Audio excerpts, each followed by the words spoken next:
Buenas tardes. Bueno, Pues vamos a reanudar la lectura. lee Antonio Navas. Exactamente, ese mismo. La quinta parte, empezamos la quinta parte del libro, que se llama Monita Privata, Minus Probabilismus, y Juan de Palafox y Mendoza. Es la parte más apasionante que he leído hasta ahora del texto. Es toda una novela y para mí sería digno de hacer un thriller, una película, un thriller fantástico, no de estos con protagonistas de cartón piedra, sino con sustancia humana e histórica de verdad. Lo he leído con pasión y como... me he dejado un poquito para el final, no he querido acabarlo de todo, no sé todavía. He querido racionar un poquito. Bueno, fuera de bromas, empiezo la lectura. Monita Privata, Minus Probabilismus y Juan de Palafox y Mendoza. Minus Probabilismus como instrumento modernizador. En 1747, el doctor Andrés de Arce y Miranda, colegial real de oposición en Sagrada Teología del Real y más antiguo colegio de San Ildefonso de México, abogado de la Real Audiencia, cura beneficiario de Su Majestad de la parroquia de Santa Cruz de la Puebla de Los Ángeles y examinador y sinodal de su obispado, expresaba: vanidad de vanidades, pura vanidad, o lo que es lo mismo, novedad de novedades, pura novedad. ¿Cómo pasar por alto la enseñanza de los escolásticos que Bartolomé Medina recrea y el Tulio de la Oratoria Sagrada, el padre Antonio Vieira, de la Sagrada Religión de Jesús, recuerda de que una novedad debe ir acompañada de la conciencia de su falsedad?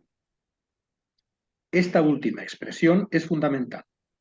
Lo que hacía Arce y Miranda con esta interrogación no era otra cosa que recordar aquella vieja actitud crítica de la Academia Antigua, representada por Arcesilao, antes de Cristo, y Carnéades, antes de Cristo, que pedía razón de todas las proposiciones, buscando el fundamento y la prueba lógica, actitud que Cicerón, mediocremente, utiliza como método expositivo en De Natura Deorum, y llega incólume a fines de la Edad Media.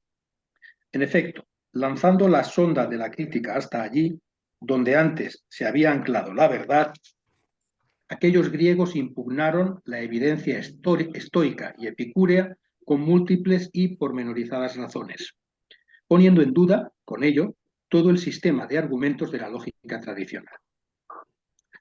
Si la verdad no es inaccesible, si no existe seguridad absoluta de ella, lo mejor será mantenerse a la expectativa en el juzgar, practicando la epogé, ¿no? Debería leerse epogé, que es suspensión del asentimiento y derivando, en consecuencia, en esta posición. No se posee la verdad, sino solo la probabilidad. Probabilidad con sus 3 grados. La meramente creíble, la que además de creíble no es contradicha, y la que es creíble, no contradicha y apoyada en múltiples razones. Cicerón adopta este método de discutir contra todo y de no juzgar abiertamente ninguna cosa, desde el inicio de su obra De Natura Deorum, exponiendo las opiniones contrarias, discutiendo cada tema con su opuesto y buscando lo probable en la confrontación literofilosófica. Pues no somos aquellos a quienes parece que nada es verdadero, sino aquellos que decimos que a todo lo verdadero le está agregado algo falso, con tanta semejanza que no hay en ello ningún signo cierto para juzgar o asentir.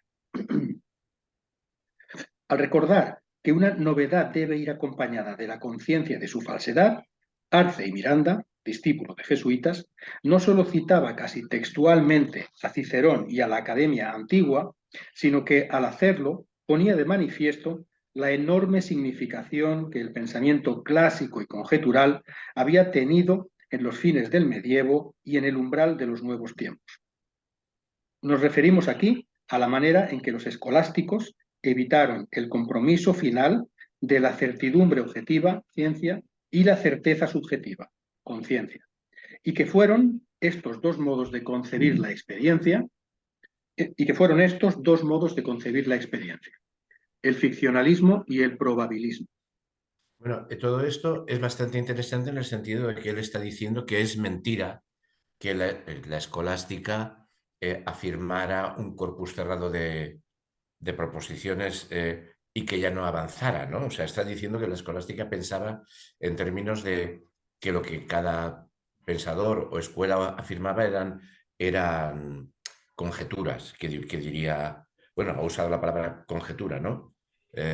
Con, pues conjeturas y refutaciones, el libro de Popper, ¿no? O sea, la ciencia conjetura cosas. Dice, pues puede ser, ¿no? Y luego, pues, que esa conjetura puede ser refutada posteriormente y se reformula o se cambia, por eso la ciencia es dinámica y está en cambio. Pues esto es lo que está diciendo, atribuyéndoselo con toda razón al pensamiento grecolatino y a la- al medieval, el pensamiento conjetural. O sea, de esto, pues, yo qué sé, cada vez que alguien dice un todos, que es una ley científica, eso es una conjetura, porque lo máximo, se pueden haber visto 200 cisnes, 2000 cisnes, 200.000 cisnes o 2 millones de cisnes, o 2 millones de planetas, o 4 millones de galaxias, pero no todas. Es mentira que, o sea, toda conjetura se basa en una inferencia, una conjetura. Y puede ser refutada, claro. Puede aparecer el 1001, yo qué sé, y ese es negro, pues, a esto se refiere. Y él está defendiéndolo para el medievo y para los griegos, ¿eh? Vale. Sí, sin embargo, has visto que los opone dice, a la evidencia estoica y epicúrea. Pues Claro, eso, debían estar en contraposición, debían estar en... No, no lo sé. a ver, los epicúreos decían que si existían dioses estaban en los intermundos. Los estoicos son más bien una filosofía moral que una filosofía que tenga cosmología. No sé por qué. Bueno, sí que es cierto que la posición posterior a epicúreos y estoicos es que no la menciona, es la escuela escéptica. La escuela escéptica viene posteriormente, ¿no? La skepsis. No pero vale, sería, entonces lo que hace sería afirmar esto, pero no es cierto que sea más, que sea más, yo qué sé, que este que ha citado, que es uno del Liceo. ¿Cuáles son esos dos nombres que ha dado de griegos? Carneidas y Arcesilao. Me parece que Arcesilao es Carneades uno, y Arcesilao. bueno, puedo equivocarme, pero bueno, en todo caso, yo diría que es un discípulo del Liceo, de Aristóteles. Si no es del Liceo, es de la Academia, de Platón. Entonces, bueno, digamos, pues no, también ellos defendían unas ideas, pero vaya, no entiendo, lo que no entiendo, mira, lo que no entiendo es por qué le pone la quilla a estoicos y epicúreos. ¿Verdad? Sí, yo por eso Sí, que no lo no entiendo. sabía. Sí, Podía sí. haber. Vale, seguimos. El ficcionalismo y el probabilismo. El modelo ficcionalista afirmaba que una hipótesis científica debía ir siempre acompañada de la conciencia de su falsedad, que era lo que Arce y Miranda recordaban. El probabilismo prohibía afirmar una certidumbre mayor que la permitida por el tema, pero al hacerlo liberaba opiniones probables cuando la certeza era imposible. Con ello, los escolásticos, sensibles al papel de la incertidumbre y la conjetura, no se sentían obligados a demostrar una certidumbre final y total, a dejar desnuda la realidad misma. Al obligarnos a recordar esto, Arce y Miranda manifestaba el eco de una escolástica tomista y ocamista que había pluralizado la indagación, que había hecho proposiciones novedosas, que podían sostenerse con solo relegarlas al ámbito de las hipótesis y que estaban encontrando expresión en los jesuitas. Bueno, el libro, la lástima es que es una pésima traducción la que han hecho en Argentina del libro de Alain de Libera sobre la polémica de los universales. El libro son 1500 años de filosofía, de un medievalista que es quizá el medievalista vivo mundial máximo, ¿no? Que explica, en realidad recorre desde desde la clasicidad griega, pero para ir al medievo, el tema de los universales y lo toma en realidad es como un hilo, porque lo que está hablando es de todas las escuelas y descubres que no te han explicado nunca bien todas estas escuelas, ¿no? Y, y bueno, aquí esto del ámbito de las hipótesis es lo que le pedía este, lo que le pedía, lo que le pedían a Galileo. Manténgase usted en las hipótesis. Diga usted que es una hipótesis fictiva que sirve para medir bien. Esto es lo que le estaban pidiendo en el siglo XVII. Lo que admitían era modelos explicativos siempre y cuando no se atrevieran a decir que esa era la realidad. Exacto, Que la modelos realidad, en explicativos. teoría, era la que pusieran las Sagradas Escrituras, la Biblia, lo que fuera. Pero Exacto, o admitían sea, perfectamente que el científico dijera, he encontrado una explicación que es prácticamente útil para predecir o para medir, pero simplemente no digas que esa es la realidad si entra en contradicción con el modelo que establece la la Santa Biblia. Madre Iglesia. Sí. Este era esto, El es problema, este. el problema era cuando eran osados y se atrevían a decir que la realidad era Exacto, así. sí. Su orgullo les llevaba de superado. Es- Así. Continúo. Eh, Curiosa coincidencia la de Arce y Miranda y escolásticos con la ciencia moderna. O más bien, al revés, curiosa coincidencia de la de los métodos científicos del siglo XX con los métodos escolásticos medievales. Porque, por ejemplo, la física de la incertidumbre de Heisenberg, acompañado de Born y otros, Max Born, al Tiene que ir introducirse... con H y sin N final, ¿eh? O sea, el verdadero nombre es Bohr, no el Borne de No, no, Barcelona. no. Tú dices que este Born es B-O-H. Tiene que No, ser no, no, no, no es que tú estás pensando en Niels Bohr. No es Sí. Niels Bohr, es Max Born, que es otro de la Ah, mecánica vale, cuántica. vale, de No es Niels acuerdo. Bohr. Niels Bohr es el padre del modelo atómico, digamos, ¿vale? Sí, Y vale. el que famoso y tal, el fundador de la escuela de Copenhague, Sí, pero este es otro, que es fundador de la mecánica, de la física cuántica, Max muy Born. bien. Gracias. La física, porque, por ejemplo, la física de la incertidumbre de Heisenberg, acompañado de Born y otros, al introducir su hipótesis del indeterminismo físico, no solo rompe el frío fatalismo objetivo e introduce un cierto humanismo que deja abiertas las puertas a la libertad y a un acontecer más lleno de sorpresas, sino que, al hacerlo, se distancia de quienes buscaron arrancar la palabra directamente del libro de la naturaleza como fuente de evidencia unívoca, racionalismo y cientificismo, para lo que era problemático en el brumoso reino de la interpretación bíblica. Lo que en esto quiero decir algo. A mí no me gustan ese tipo. Bueno, leo el párrafo y comento lo que quería decir. Acabo el siguiente párrafo. Lo que los impacientes filósofos, científicos y reformadores hicieron fue reaccionar, no contra el primitivismo teológico o el oscurantismo de la época precedente, sino contra el espíritu inconcluyente y pluralista en que se mantenía a los fenómenos observados. El ficcionalismo sirvió a matemáticos, físicos y filósofos de orientación matemática. Mientras, bueno, es que de hecho el ficcionalismo, al menos contemporáneamente, básicamente se le considera contemporáneamente, parte de la filosofía de las matemáticas, ¿no? Y hace referencia de manera más, en el sentido que se usa comúnmente eso, simplemente a saber que no son objetos reales los números, que son abstracciones, pero vaya. Normal que sea de matemáticos porque es propio de la filosofía de la matemática. El ficcionalismo sirvió a matemáticos, físicos y filósofos de orientación matemática, mientras que al probabilismo se adhirieron teólogos, filósofos especulativos, lógicos y moralistas. Así, Kepler y Copérnico fueron grandes adversarios del ficcionalismo, Descartes y Pascal del probabilismo, y Galileo de ambos. Esto es una cosa que siempre sucede, ¿eh? Cuando aparece el asunto este de la mecánica, de la física esta muy compleja, muy rara, la teoría de la relatividad, física cuántica, mecánica cuántica, esto cualquiera se atreve a decir cualquier cosa. Y en esto creo que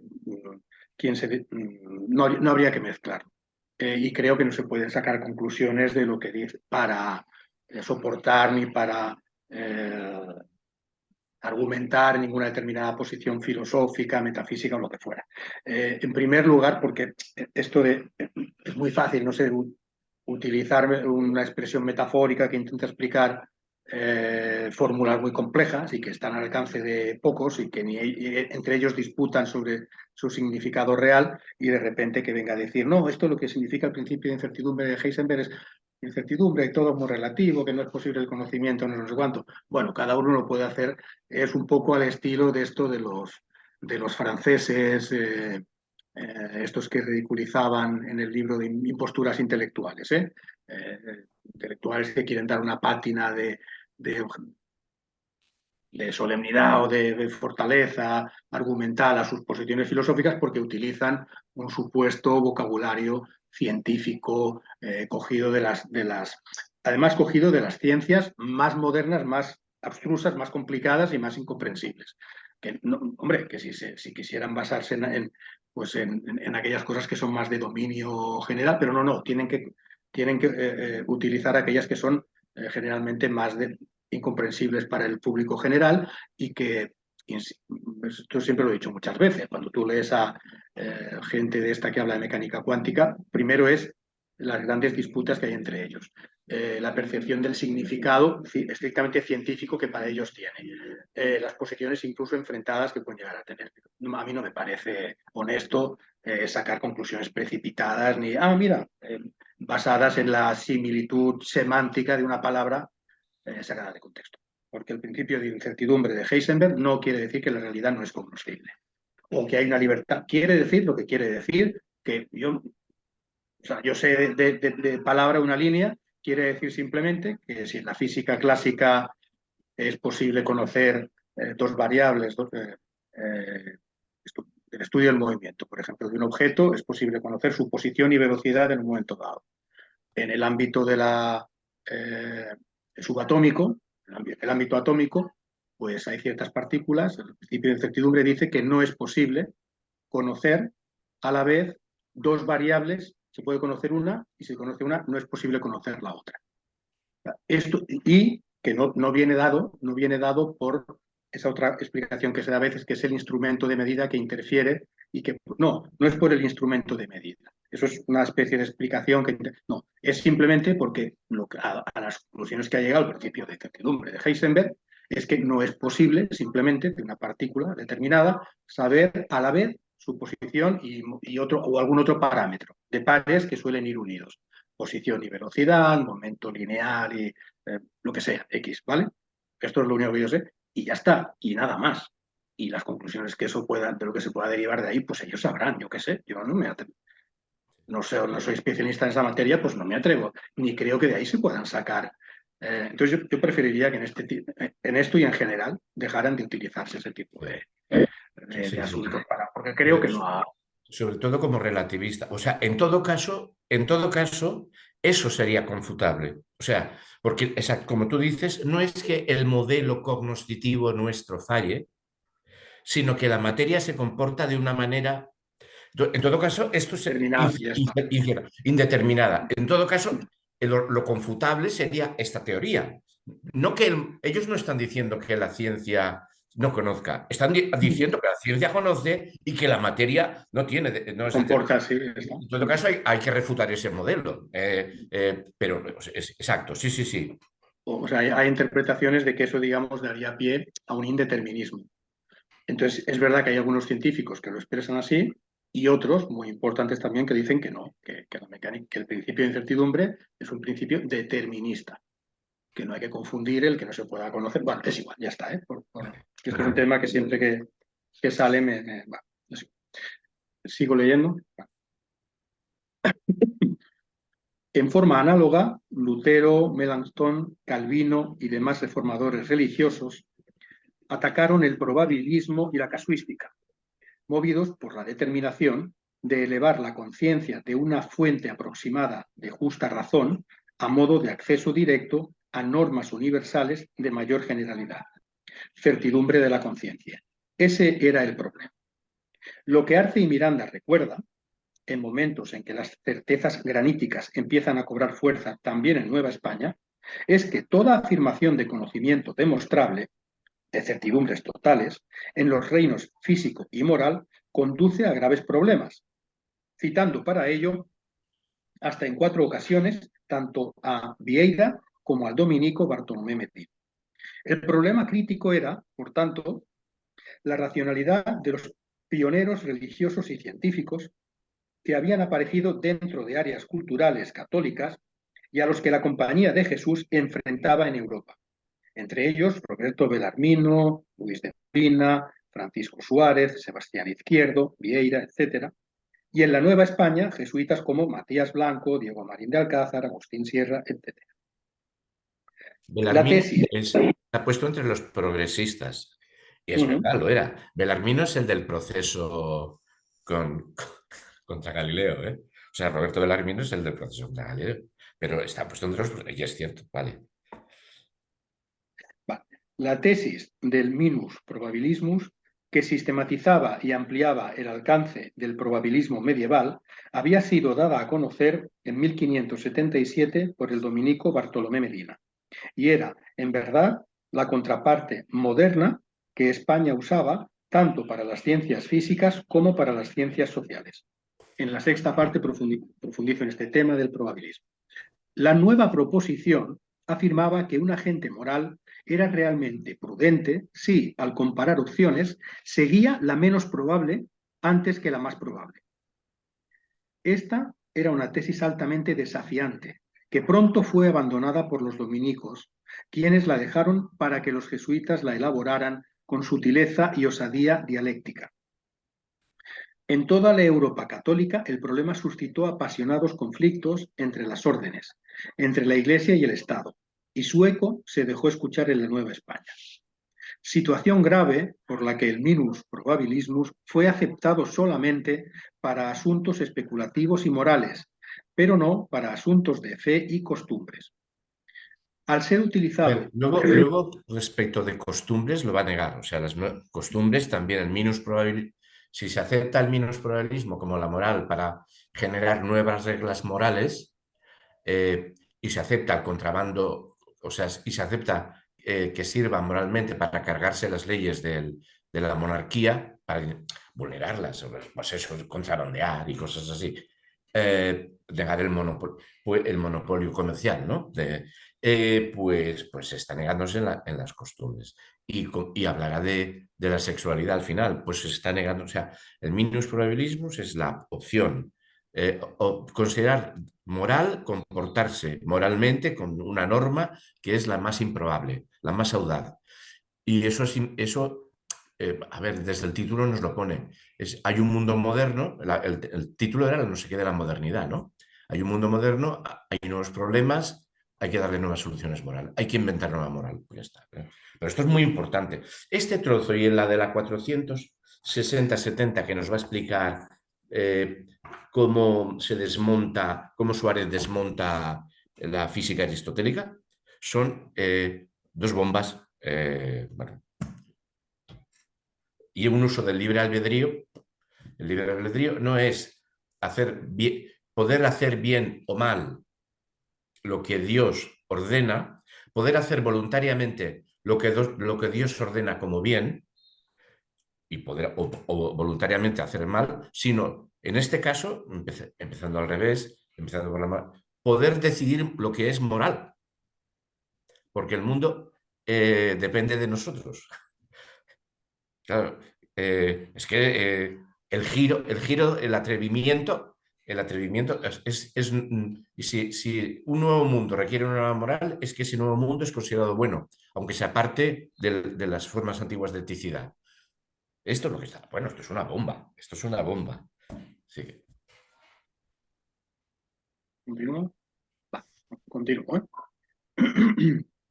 Al ser utilizado osadamente por la Compañía de Jesús para interpretar su obra y actividades, no solo servirá de instrumento y alternativa modernizadora frente a las recias certidumbres de la ciencia y la conciencia típicas de la modernidad, no solo justificará el uso de la influencia y el dinero, la lucha contra la antigua doble verdad averroísta del maquiavelismo, que consideraba a la religión como un mero factor psicológico en el cálculo social, sino que también le permitirá a Suárez elaborar en su Defensio Fidei la doctrina del tiranicidio, que seguirá Leonardo Lesio, y que dará pauta para ser atacada con determinados métodos temporales, entre los que se encuentra la monita privata, que más adelante analizaremos. En efecto, la compañía, en su papel de activista, razonaban sus miembros, surgió con el fin de afianzar a la Iglesia, combatir la herejía, reforzar la moral de los fieles, y para ello era imprescindible utilizar las armas del mundo. Dice bien Jonathan y Israel. Los jesuitas no se avergonzaban de sus bienes en lo más mínimo, pues pensaban que la riqueza de la compañía no solo se justificaba, sino que era positivamente necesaria y esencial. La tendencia de los teólogos de la compañía a concebir generalmente una estrecha, inmediata y dialéctica relación del Espíritu Santo con el mundo material se manifestó fuertemente en la teoría y la práctica de la orden en Nueva España. Mística y método educativo. Ya se ven los problemas que previsiblemente emergerían de semejante fuerza plenamente organizada, y con toda una concepción sobre los hechos, propósitos y medios para cumplir su misión. Y, no obstante el apoyo decidido que Felipe II les prestó, tendrán que soportar la enemistad de un teólogo tan influyente como Melchor Cano, y las rencillas y querellas in crescendo de las otras órdenes religiosas, especialmente las de los predicadores, o sea, los dominicos. Es que su audacia y sutileza eran suficientes como para desafiar por sí mismas otras ideas y concepciones. La suprema ironía de la historia del probabilismo es que una de las razones aducidas para expulsar de los dominios del Imperio Español a los modernistas jesuitas en 1767 fue su uso del minus probabilismus medieval para desafiar cualquier monopolio de interpretación eclesiástica y para aconsejar el incumplimiento de las leyes del Estado absolutista y patrimonialista. Ahí queda eso. Ahí queda eso. Con esto, no estoy diciendo que el minus probabilismus haya sido la única fuente profunda de la Compañía de Jesús. En un movimiento tan amplio como lo que se haya dado en llamar contrarreforma, que se desarrolla en un país espiritualmente tan rico como España, buscar un solo punto de partida sumergido en un círculo cerrado de sucesos, ideas y sentimientos tan poderosos, mezclados además con tantos intereses, es exponerse alegremente a los mayores errores y a las interpretaciones más fantásticas. Pero es un hecho que echaron mano del multicitado método como una de sus ideas centrales para un mundo temporal donde, como eclesiásticos, pretendían defender al catolicismo frente a sus enemigos. Porque, al revés de lo que piensa el un tanto simplista Lucien Febvre, en cuanto a los eclesiásticos lo que más les afectaba a la reforma no eran sus consecuencias religiosas, sino eclesiásticas, los jesuitas sí sentían especial celo por las consecuencias tanto religiosas como eclesiásticas. Las nuevas verdades y la escisión con Roma, la herejía y el nacimiento de iglesias particulares. Ahora bien, el minus probabilismus complementaba y enriquecía la doctrina del conocimiento medio o ciencia media que más atrás estudiamos en jesuitas novohispanos y que, como vimos, hará posible una vía intermedia llena de imaginación, creatividad, sincretismo e inventiva como punto de partida de toda la actividad jesuita. O sea, para la actividad, para la praxis social, para la generación de eticidades o para lo que luego dirá ¿cómo se llama? ¿Cómo le suelen llamar? A la mezcla de, como decíamos, se nos decía siempre en la escuela que el islamismo era mezcla de religiones, como era Nunca me acuerdo la puñetera. O sea, para... Es eclecticismo la palabra. Eclecticismo, exacto. Y hacer síntesis, pues bueno, que la Virgen sea una india, que haya costumbres y formas de vida indias aceptadas. El Sincretismo. minusprobabilismo lo Sí. defiende.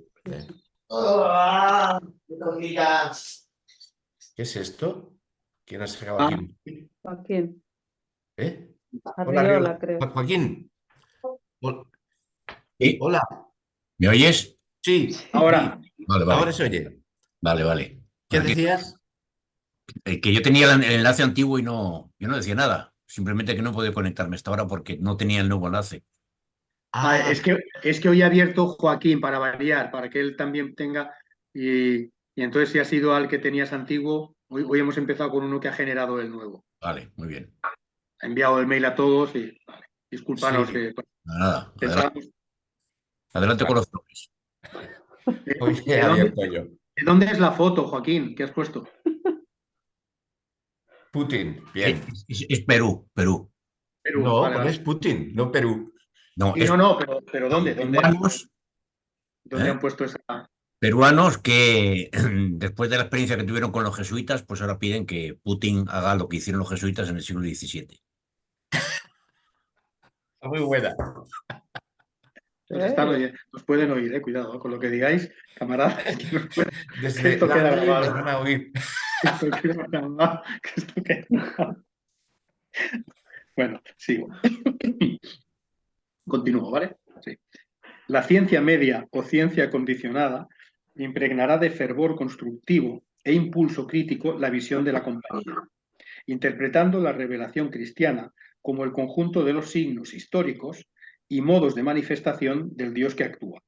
Se hace, se crea y reconstruye, matizando, en consecuencia, la forma de ver las cosas y alimentando una nueva manera de meditar sobre el hombre y sobre las vicisitudes de la cultura humana. A ver, a mí esta frase, bueno, primero, la primera parte es muy clara y es muy importante, ¿no? O sea, estamos en acción, impregnar el favor constructivo incluso de los principios morales para construir un mundo. Pero la frase más, bueno, y esta comprensión de que el mundo es contingente, o sea, la historicidad, porque la palabra historicidad, ¿no? Como el conjunto de signos históricos que da el mundo para articular, bueno, y de modos de manifestación, del Dios que actúa, yo vuelvo a poner el sujeto, del Dios que se hace, del Dios que se crea y del Dios que se reconstruye. Me da la impresión, ante una interpretación teológica de la divinidad, bueno, yo solo conozco otra semejante, que es la de Hegel. ¿Eh? Un Dios en autocreación, porque el espíritu, que somos también nosotros, está en autocreación. Esto, a ver, es claro, es una tesis que para un tomista tradicional se debe considerar una herejía de tamaño, de marca mayor, digamos, ¿no? Si yo no entiendo mal la frase, o sea que todo ella es muy interesante, ¿no? Y bueno, ante las vicisitudes de la cultura humana, de la modernidad, hay que dar respuestas, articular, y eso considerarlo como construcción del catolicismo también, es decir, eso es lo que tiene que hacer un católico, ¿no? Eso sería lo que me parece que está puesto aquí, que es de mucha densidad, de mucho voltaje, ¿no? Vale. Sigo. Descubrir la novedad acompañada de la conciencia de su falsedad, expresar un tema con su opuesto, comparar alternativas buscando la menos probable, desafiar el pretendido derecho divino de los reyes, Suárez y Lesio, desafiar suspicacias y críticas, por ejemplo, en el campo de la educación, la Ratio Attaco Institutio Studios de 1586, adaptarse a otras culturas sin pretender destruirlas. Esto No es muy son importante. entonces... Es otra cosa, otra idea. O sea, toda cultura distinta de la creada en la vieja cristiandad es buena. En todo caso, hay en principio, en todo caso, puede haber elementos discutibles, pero, o sea, claro, detrás de esto está el ser humano como causa libre, que dice Suárez, ¿no? O sea, no tenemos una esencia predeterminada que configure nuestras eticidades. Toda eticidad, tan buena es la de los chinos como la de los castellanos del siglo XVI, por eso la misa en China, pues habrá que hacerla en chino y respetar la eticidad china. Bueno, estamos ante unos trozos muy potentes, ¿eh? Bueno. Cierto. Adaptarse a otras culturas sin pretender destruirlas no son entonces simple juego de retruécanos, en el caso, por ejemplo, del orador sagrado Antonio Vieira, o visión anárquica de hombres notables como Matteo Ricci, Bellarmino o Suárez, sino resultado de toda una visión del mundo y del hombre, un conjunto de valores, una teoría del conocimiento y una filosofía educativa pluralista y sincretista, que tenía como eje modernizador la ciencia condicionada y el minus probabilismo. Mateo Ricci, que tiene que llevar 2 Cs, es el que escribe los informes desde la China. Estuvo 30 años, quizá, o casi 40 en China, y es el que llega incluso a conocer al emperador y va escribiendo informes sobre la cultura, deslumbrado ante la cultura china, ¿eh? La primera parte de los informes está publicado en, ¿cómo se llama? Ahora se me ocurre Abada, no, la otra editorial. La editorial que es más bien madrileña teológica. Bueno, no me acuerdo. Está ahí. Y bueno, él no, ¿En Trota? ¿cómo? Trota. Trota, exacto. La de las 3 Ts, esa.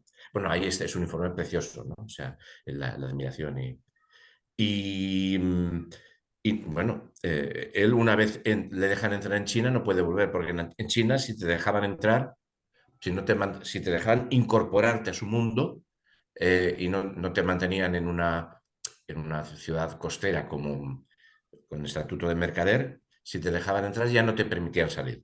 Entonces él sabe cuando le dejan entrar que ya no va a poder volver a Italia. Me parece que era Nápoles. Bueno. ¿Continúo?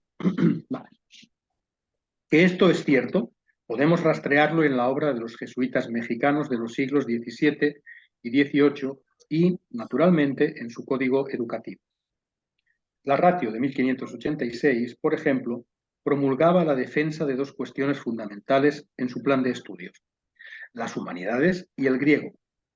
Si tenemos en cuenta que el radicalismo extremo de los hombres del Renacimiento privilegiaba los estudios clásicos por sobre la filosofía y la teología, en el cuadro de una iglesia que veía con desconfianza creciente a los humanistas, advertiremos el sentido de equilibrio y el reto a estas sospechas que los jesuitas introducían. No se trataba únicamente de la defensa radical de los clásicos o la preeminencia de la filosofía y la teología, sino de subrayar la necesidad de una enseñanza con el suficiente sentido de balance y proporción. Manuscritos, versiones, antologías y grandes enciclopedias poco exploradas hasta entonces ponen un rico y sugestivo material a disposición de sus estudiantes novohispanos ya a finales del siglo XVI. Pero en donde podemos advertir su audacia innovadora y sincretista es en su obra misionera en Nueva España y China.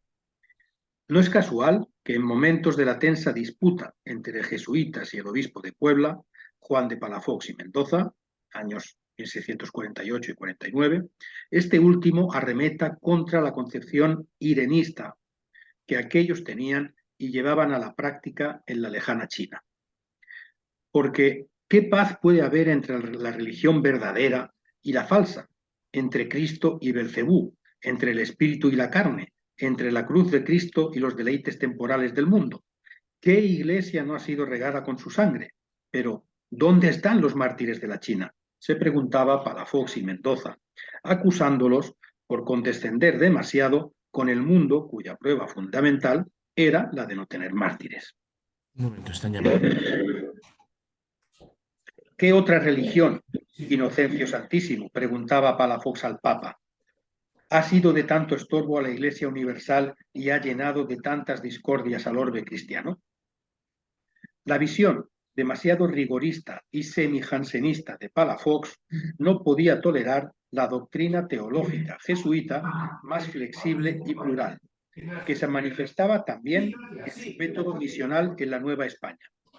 En efecto, si para los franciscanos, y en gran medida dominicos y agustinos, los indios han sido privados de la gracia y mantenidos en tinieblas por siglos para ser al fin iluminados el día del Señor, los jesuitas conciben el estado del indio de manera radicalmente diferente. Los hombres rudos y bárbaros pueden ignorar invenciblemente la existencia de Dios sin ser reos de infidelidad o pecado grave, pues no tienen conciencia de sus actos. Esta tesis, como veremos en la sexta parte, está íntimamente ligada a la distinción entre pecado filosófico y pecado teológico. Es una tesis que tuvo como resultado un espíritu misional y pastoral más propicio a la asimilación de las creencias locales con el Evangelio. Dice bien Octavio Paz: los jesuitas mexicanizaron el catolicismo, mientras que los franciscanos querían cristianizar a los indios. La cita abajo es del libro El Logro Filantrópico de Octavio. Extendiendo, pues, y sistematizando esta visión en sermones, educación, misiones, con una mística y un verdadero método de pensamiento que proporcionan los ejercicios espirituales de San Ignacio, como lo documentamos en la segunda parte de esta obra, la Compañía de Jesús, en su calidad de activista y militante, no solo preservaba aquel modo formal objetivo de razonamiento medieval, sino que también se convertía en la fuerza más poderosa, más dinámica y flexible, marcando con su espíritu y principios al conjunto del catolicismo. Naturalmente, lo que los jesuitas hacen es desmigajar lo que seminalmente se encontraba en la institución fundada por San Ignacio, ofreciendo una guía espiritual al alma y penetrando por ello en anchos sectores del pueblo católico, europeo y novohispano. Era un verdadero escrutinio de la conciencia y reglas para el vencimiento de sí mismo, lo que San Ignacio corporificaba desde su experiencia del humanismo erasmista. El misticismo alemán conoció la imitación de Cristo de Tomás de Kempis y el conocimiento del protestantismo. Tiempos agitados e inseguros los del siglo que le toca vivir a San Ignacio.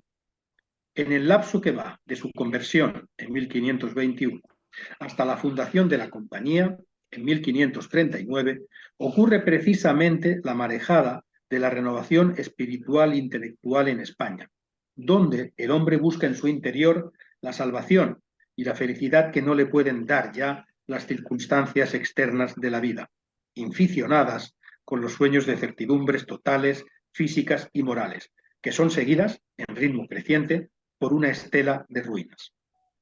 El título mismo de sus ejercicios muestran que son un medio para vencerse a sí mismo y ordenar su vida, sin determinarse por afección alguna que desordenada sea. En una búsqueda constante de la conciencia del deber, doblegamiento de las pasiones, señorío de sí y abnegación, sostenido rigor y dureza consigo mismo en un lejano eco del estoicismo, la octava verdad, por ejemplo, de las verdades de los ejercicios que la Santísima Virgen, como soberana maestra, enseñó a San Ignacio de Loyola, dice así: conviene que muera enteramente a mí mismo sin perdonarme en cosa alguna.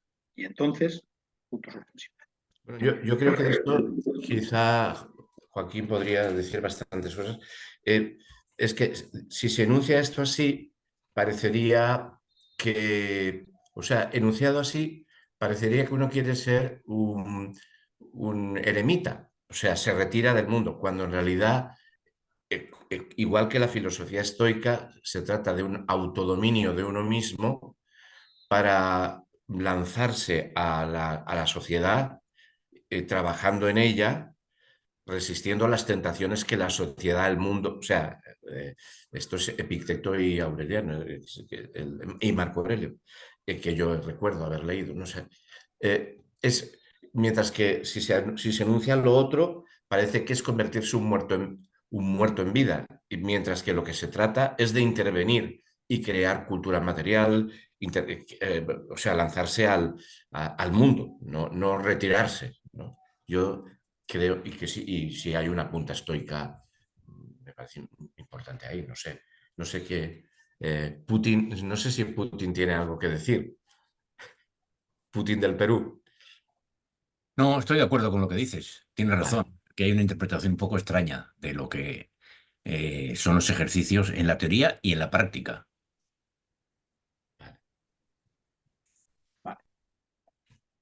Sí, continúo. Es una exigencia fundamental de cumplir puntualmente, aun en las cosas más pequeñas, orientadas siempre y en cada momento a una vida de acción. Acción. Una vida activa que no es tanto la ancha avenida de los cómodos, sino el estrecho sendero de los decididos, en la dura tensión del alma y la carne, educando, ayudando a discernir, subordinando la conciencia y la concupiscencia de la carne a reglas generales, tal como vimos en la segunda parte de esta obra. Y si bien se trata de que todos los cristianos lo practiquen, los ejercicios deben ser manual en primera instancia para los médicos espirituales, para los curas de almas. Este énfasis casuístico y estas reglas generales tuvieron su cristalización clara en la elección de la analogía militar, moderna por completo si tenemos en cuenta la emergencia de los estados nacionales, para la bien denominada Compañía de Jesús, con su general, capitanes y divisiones. Así, la armonización de la conciencia con la cosa pública, normando sus días y controlando sus pasiones, se realizaba dentro del marco institucional del Estado español. Pasamos al siguiente apartado. Pugna entre jesuitas y Juan de Palafox y Mendoza. Aquí viene la novela fantástica que merece una película de Hollywood o financiada con fondos europeos, pero una cosa seria y de verdad, no las tontadas estas que se suelen hacer. Pero un thriller de verdad. Me ha apasionado la lectura de este Esto. Lo he leído con mucho gusto. Pugna entre jesuitas y Juan de Palafox y Mendoza. Mientras en el siglo XVII Europa, en el cuadro de corrupción, despilfarro y desperdicio de las cortes, y está, a mi gusto, tiene una prosa magnífica esta parte, muy fluida y que te atrapa. Creo que es la prosa que más me gusta hasta ahora de lo que he leído a Curí Camacho en lo que llevamos del libro. Vale. Mientras en el siglo XVII Europa, en el cuadro de corrupción, despilfarro y desperdicio de las cortes, entraba en el umbral de nuevos tiempos y España a la última fase de su grandeza, una vigorosa reacción puritana y espiritual volvía por sus fueros. Es una reacción que alcanza los tonos de una marcada mística.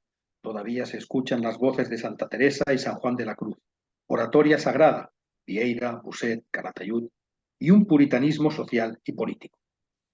Pero el sentimiento religioso que acarrean las ondas del mundo político y social cabalga en más altas ondas.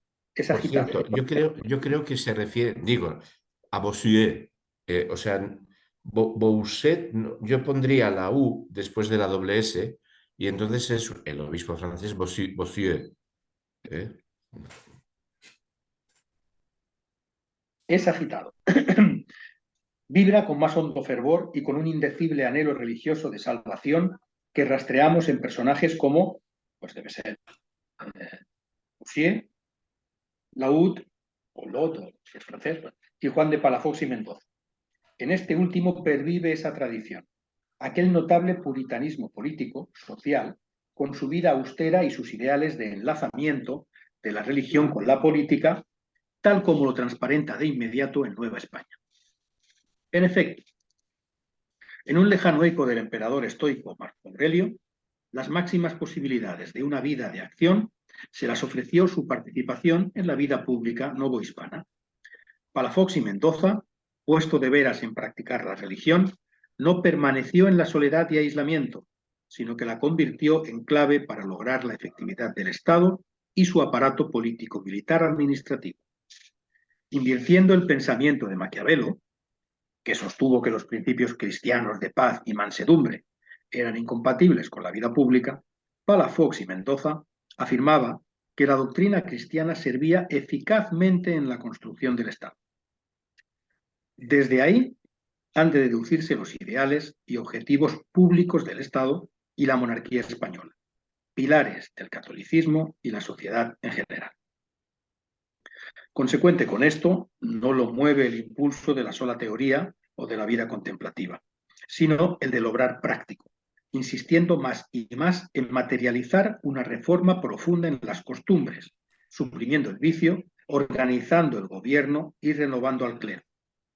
Hombre de voluntad y de carácter, cree sinceramente que cuando un Estado es presa del vicio y la corrupción, la sociedad se marchita, junto con la voluntad de la nación, vacía de todo sentido moral. Yo quería comentar una cosa al respecto. Esto tiene apariencia de ropero de sacristía. Sin embargo, estas frases, abrimos la obra de Rousseau y nos las encontramos. La República se sostiene si no hay vicio y si hay virtud. Y es que estamos en una concepción de 2000 años que considera que, la frase sería de Hegel, la constitución de una sociedad es la eticidad, la cultura material de vida. Y cada cultura material de vida tiene un régimen distinto, un régimen político distinto. O sea, por eso yo siempre, siempre no, miento. Desde que llegué a comprender esto, me parecería muy razonable la crítica que se hace a Maquiavelo. Maquiavelo parte de un republicanismo sin eticidad y eso es de una pobreza tremenda. Todo el aristotelismo, pero Maquiavelo no es el republicanismo maquiavélico no es aristotélico, no es como el del salmanticense y como todo este otro. No tiene la idea de eticidad. No la sostiene. En los libros, los 3 libros que yo conozco de Maquiavelo, el del Príncipe, el de Florencia y, en fin, no hay. Sin embargo, el comentario de las y el de los primeros libros de Tito Livio. Las décadas. Sí, las décadas.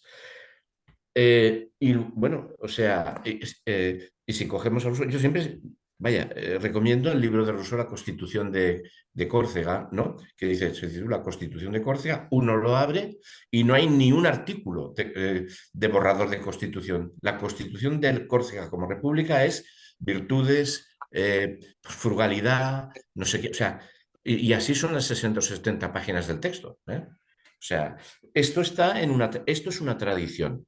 En este caso, además, me parece, ¿no? Que esto, que es lo que afirma Palafox, en este sentido no se diferenciaría de lo que afirman los jesuitas, la compañía con la que se va a pelear. Van a discutir sobre eticidades y sobre... si la Iglesia... Y una eticidad es una sociedad religada, es una religatio, es una religio que se pone de acuerdo en generar una eticidad, ¿no? Aquí otra vez vuelve a ser Hegel el valioso. Las religiones son expresión de las eticidades religadas. Esto, vale. Bien. Continúo. Vale. Expone cómo conviene reconstruir el Estado sobre pilares más honestos, recios y favorables al pueblo. Cómo hay que refrenar el lujo y la corrupción y la tremenda responsabilidad que incumbe a la Iglesia. La idea que tenía de la riqueza va en el mismo tenor. Los bienes externos son cosas indiferentes, no tardarán en desaparecer, pero son útiles si son administrados honradamente por funcionarios temerosos de Dios y de espíritus incorruptibles. Emerge así el retrato moral del hombre que, armado de tales ideas, exigirá se pongan en el terreno de los hechos. Pero la Compañía de Jesús también se orienta hacia una vida de acción. Es una organización de voluntad que norma su vida minuto a minuto y con un hondo sentido de su lugar en la Iglesia. Ama el esfuerzo y la dura tensión del alma, la lucha, la fortaleza, el trabajo y la educación. Experimenta en su ser la pugna entre las altas aspiraciones de orden ético y trascendente y su mayor flexibilidad, amplitud de espíritu y sincretismo que la llevan a poseer riquezas sin miramiento alguno, influencia y prestigio, sin puritanismos, si es para el bien de la Iglesia. Cuidado. Se explican así los roces, discordias, juicios ásperos y excesivos en los que se enfrascarían Palafox y jesuitas. Poco a poco e insensiblemente la pugna fue creciendo. Palafox, tomando en serio su papel renovador, irrita los ánimos en algunos escritos contra los monasterios. Como consecuencia de su exigencia de que presentasen los jesuitas su licencia para confesar y predicar, y por no hacerlo les arrebata a los maestros de la compañía la enseñanza de la gramática. Todo esto fue el preludio de una gran tempestad que, cuando llegó a tomar cuerpo, derribó y sumergió a todos en una terrible confusión. Pues, ¿cómo osa Palafox y Mendoza arrebatar la enseñanza de la gramática a los maestros jesuitas, expertos en ella? Se toma partido en uno u otro bando. Unos y otros, con concepciones diferentes, fueron creando una atmósfera en la que se propagaban impunemente libelos infamantes, invectivas y chistes hirientes, culminando en los años tensos de 1648 y 49. Bueno, es una pugna por la hegemonía que diríamos dentro de una sociedad civil. Hay dos proyectos, lo dice, ¿no? Dos concepciones diferentes que no quedan bien dibujadas, por desgracia, bueno, ¿por qué no? Pero esto es una pugna. Hay dos intelectuales orgánicos, católicos los dos, ¿no? Pero con alternativas distintas que se están confrontando. O sea, esto hay que ponerlo en negro sobre. Sí. Bueno, al pobre Palafox no le dejan ser santo, pero a uno de los que se le impide lo ahorcaron en el capítulo pasado. Una guerra. Una guerra. Se está preparando la cosa. Ante la gravedad de la situación, Juan de Palafox y Mendoza se ausenta de la sede episcopal, quedando esta momentáneamente vacante.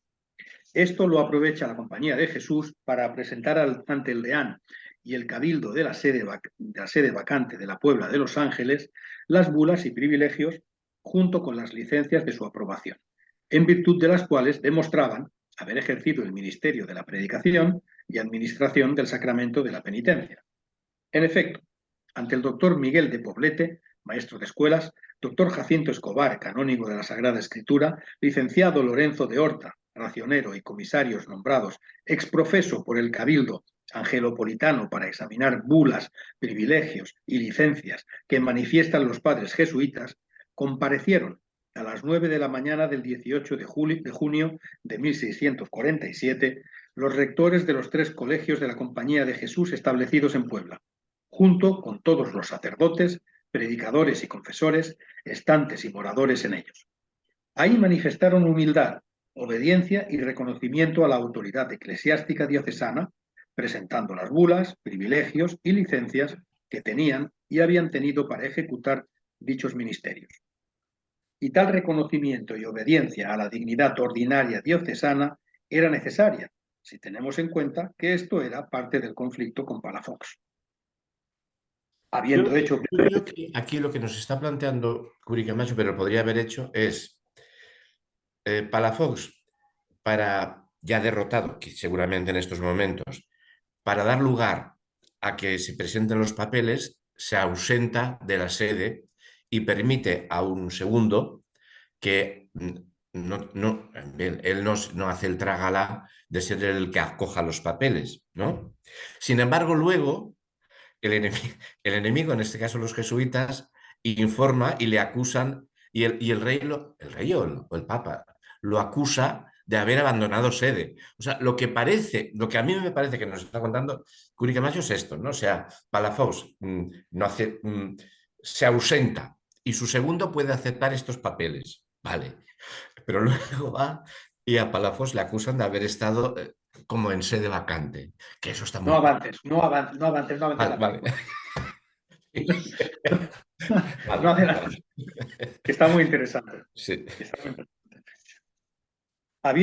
Habiendo pues hecho lo anterior, el Cabildo Diocesano amonesta a todos los fieles del obispado, seculares y religiosos de dicha jurisdicción, a que continúen la enseñanza y ejemplo de la Compañía de Jesús, asistiendo a sus sermones, frecuentando a sus confesores para el remedio de las almas. No es necesario leer este pequeño exordio aquí. Lo omito, está quita. No es necesario. El 25 de enero de 1648, el rey ordena a Palafox restituya a los jesuitas los estudios de gramática, el rey, que es el rey el que se pone de parte, a los jesuitas los estudios de gramática de que los habían despojado. El 2 de junio de 1648, en otra cédula real dirigida a Palafox, el rey se sorprende de que, con ocasión de haber vos y vuestro vicario vedado a los jesuitas confesar y predicar, se hayan dejado avanzar las cosas a tales términos que os ausentaseis de vuestra iglesia, gobernando el cabildo como si hubiese sede vacante, exhortándole a que cuide que sus súbditos se conserven y mantengan en paz y quietud, y rogándole que en lo sucesivo busque medios que eviten todo riesgo en su oficio pastoral. Pero la pugna no aminoraba.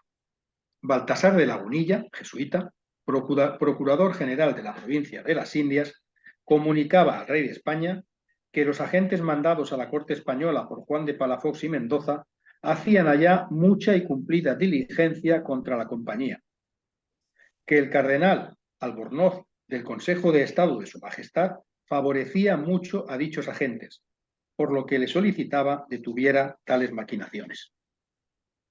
El rey, en efecto, solicitó a Albornoz se excusara de hacer favores a dichos agentes, a no ser que fuera en casos particulares donde cumplieran sus órdenes. El 14 de mayo de 1648, Inocencio X, conocedor de esa querella, falla en favor de Palafox y Mendoza. De esto, de nuestras iglesias del Espíritu Santo y San Ildefonso, los jesuitas presentaron a Palafox, el 23 de octubre, los mismos privilegios y licencias, entregándole un traslado auténtico de la cédula de Su Majestad en que da licencia para que en las Indias usen los jesuitas de los privilegios que en ella se contienen.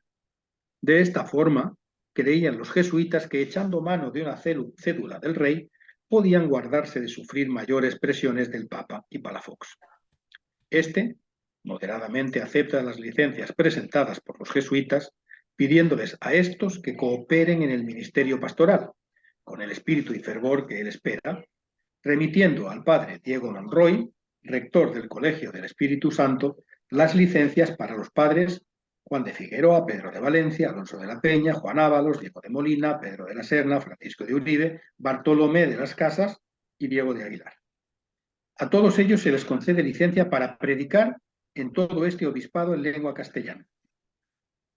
Ciertamente, en este preciso momento, los jesuitas respetan la autoridad episcopal de Palafox y este, a su vez, no levanta demasiado la voz que incite a más tormenta. Por ello también aprueba las licencias concedidas por su antecesor en la silla episcopal poblana a los padres Juan Méndez y Luis de Sosa. Su ilustrísima, Juan de Palafox y Mendoza, no quiere más enfrentamiento ni conflicto alguno. Ha querido simplemente indicar con serenidad y discreción que no pretende perjudicar los privilegios de la Compañía de Jesús, pero sí afirmar su autoridad episcopal en lo que se refiere a la correcta administración de los sacramentos a las almas a su cargo, que ciertamente no la hay sin la licencia otorgada por el propio prelado. De ahí que a los padres Francisco de Cueto, Francisco Javier, Francisco Aguirre, Gonzalo Navarro, Eugenio López, Bernardo Pardo, Pedro Romano, Pedro Osorio, Bartolomé Sánchez e Ignacio Medina, que no tienen licencia de Palafox ni de sus antecesores, se las dará con mucho gusto, pero como quiera que no los conozco, ni sé la edad que tienen, será bien que los remitan vuestras paternidades, ¿debe ser eso? Vuestras, imagino, bueno, a que se examinen y aprueben. Y si alguno tuviere alguna particularidad de haber sido rector, lector de teología u otra, me la avisen vuestras paternidades para que estemos con atención a su mayor consuelo y estimación. ¿Se tranquilizaron los jesuitas con esta respuesta de su ilustrísima? ¿Se despojó Palafox de su manera de conducir a la Iglesia? Ni lo uno ni lo otro. En el fondo de sus almas y corazones, la persistente inspiración teológica y moral rivalizaba para prolongar más el conflicto. En los sentimientos y convicciones jesuitas, las opiniones y forma de ser de un prelado como Palafox planteaban cuestiones casi insolubles. En los sentimientos y convicciones de Palafox, las tendencias y orientación jesuita también planteaban problemas casi insolubles. Juan de Palafox no se esfuerza, no trata de adoptar posturas complicadas. Nada de desorden, nada de disensión con la silla episcopal, nada de separación ni de ruptura. Todo con el obispo, permaneciendo con él y trabajando con él. Los jesuitas escogen, compaginan, trabajando también dentro de la Iglesia, alimentando la savia de la cultura humana y sus posibilidades frente a la pura institucionalidad eclesiástica.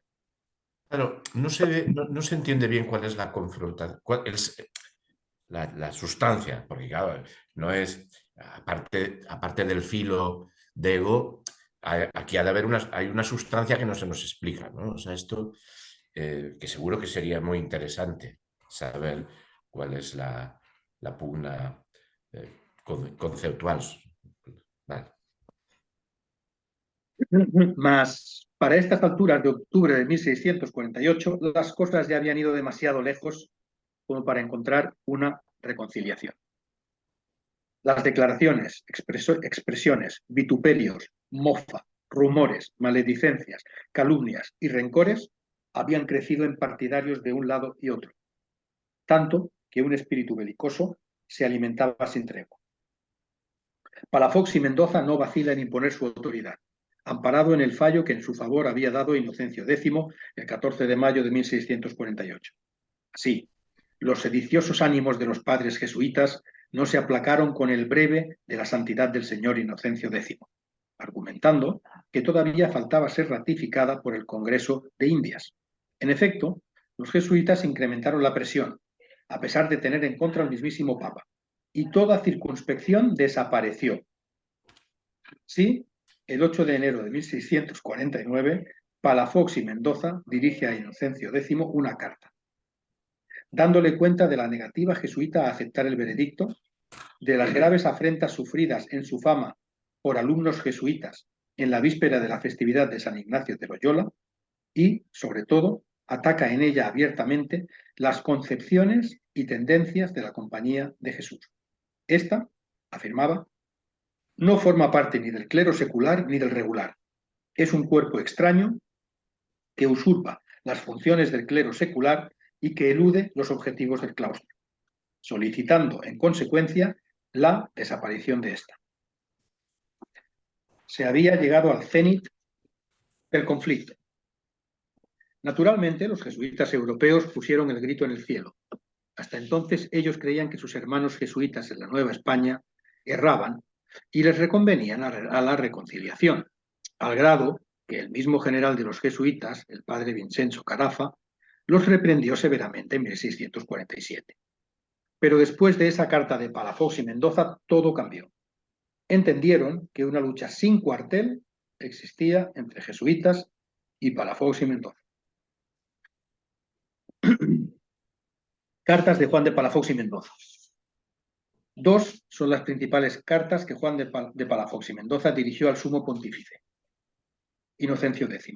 La primera, el 25 de mayo de 1647. La otra, el 8 de enero de 1649. En ambas se leen los mismos capítulos de acrimonía contra los jesuitas, pero la principal es la segunda.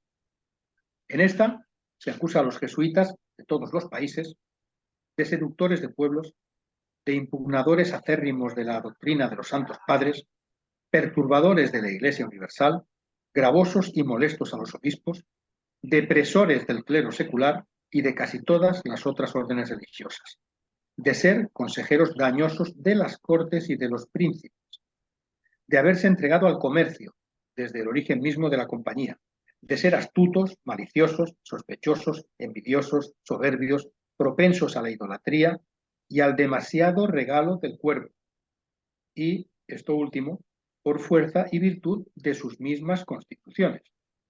Aquí lo del regalo del cuerpo, ¿verdad?, contrarrestaría aquella imagen de monje soldado, de austeridad puritana, sobria, etc. Si es verdad la denuncia. A ambas cartas se dieron largas y diversas respuestas, de las que algunas se incluyeron en la causa de canonización de Palafox y Mendoza, Por ejemplo, la del arzobispo de México, Juan de Mañozca, favorable a la causa jesuita, impresas por sus propios postuladores en Roma, el año de 1788, en la imprenta de la Cámara Apostólica. La Compañía de Jesús consultó a obispos, arzobispos, cardenales, virreyes, al Ayuntamiento de la Ciudad de México, a la Inquisición, a comunidades religiosas, etc., para responder sobre todo a la carta del 8 de enero de 1649, la segunda, que fue la que concitó las mayores turbaciones, reprobaciones, condenaciones y confusiones. De tal estado de cosas, Palafox y Mendoza no solo contradijo lo contenido en las cartas, sino que negó terminantemente que dichas cartas hubiesen salido de su pluma, lo que dejó en un grave dilema tanto a Palafox como a sus seguidores. Si negaba que eran de él, entonces hacía traición a sus intentos por desacreditar a la Compañía de Jesús. Si lo aceptaba, empañaba la veracidad, caridad, prudencia, virtudes y santidad que se le atribuían a Palafox. Entonces, Palafox era autor de una carta de la que se avergonzaba y trataba de negar como suya. Entonces, su ilustrísima mentía calumniando a los jesuitas de haberlo querido matar. Entonces, su ilustrísima era autor de una obra que tantas veces y con tantos elogios habían publicado los jansenistas. El eco de la disputa se escuchó en lo restante del siglo y en el transcurso del siglo XVIII. Bueno, se le presenta como del bando jansenista, o sea, un puritanismo que sería moralmente el llamado tuciorismo, que es lo opuesto al minusprobabilismo, ¿no? Evidentemente, creo, si mal no recuerdo, pero estos son lecturas de tercer grado, Blas Pascal, un jansenista, era absolutamente enemigo de los jesuitas, si mal no creo recordar, ¿no? Un puritano, bueno, los puritanos, el ala puritana, bueno, en fin. Y efectivamente no creían en el libre albedrío, si no recuerdo mal, y la gracia. Es un paroxismo del protestantismo, digamos, del luteranismo. Sí. Pues lo que... Bueno. El eco de la disputa se escuchó en lo restante del siglo y en el transcurso del siglo XVIII. Hasta el año 1718, los jansenistas habían hecho 6 ediciones de la Carta de Palafox. La Inquisición española la condenó en el índice expurgatorio de 1707. Volvió a prohibir dicha carta en decreto especial del 13 de mayo de 1759, mandándola recoger y que no se reimprimiera en razón de que llegase a manos del vulgo por el evidente escándalo y agravio a la compañía. De todas maneras, sacerdotes a la memoria de Palafox buscaron la forma de hacerse. Así resultó que, a falta de nuestras modernas fotocopiadoras, Fernando de Bustillo, por el mes de mayo de 1743, transjuntó la carta, dándole el nombre de Verdades sin lisonjas de Juan de Palafox y Mendoza. Se trata de un documento sobremanera instructivo acerca de los procedimientos usuales que en esa época se hacían sobre temas prohibidos, y de que la polémica en Puebla seguía bien viva hacia el año de 1743. Con un prólogo lleno de elogios prodigados a Palafox, termina con un laudatorio en versos rimados tanto a Palafox como al trasuntador. Ahora bien, el trasuntador, Fernando de Bustillo, partidario total de Palafox, en su prólogo, recordando la relación que hizo el obispo Amado